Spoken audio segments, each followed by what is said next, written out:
All right, so we're going to start by talking about the equation that we will use. This is the sort of generalized form.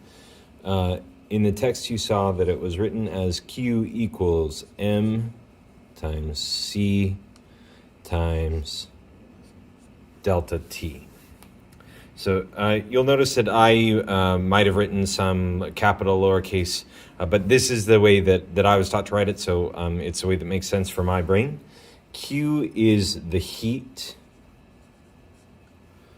This is the heat that we add to a system.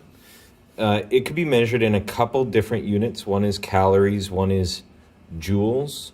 We're going to stick with calories just because it's a little bit cleaner and easier to use. M is the mass, and that's in grams. C is the specific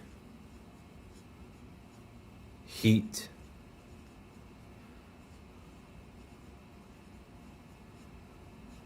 capacity.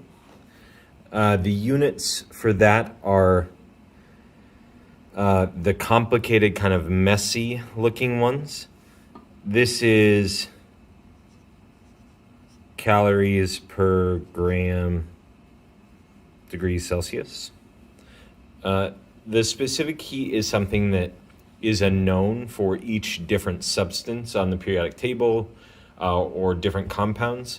In that giant book, the Handbook of Chemistry, I have like tables and tables that say the specific heat capacity of different materials. We'll see why that's important later on. And the last one is delta T. That delta, remember, is change in temp. And we'll measure that in Celsius.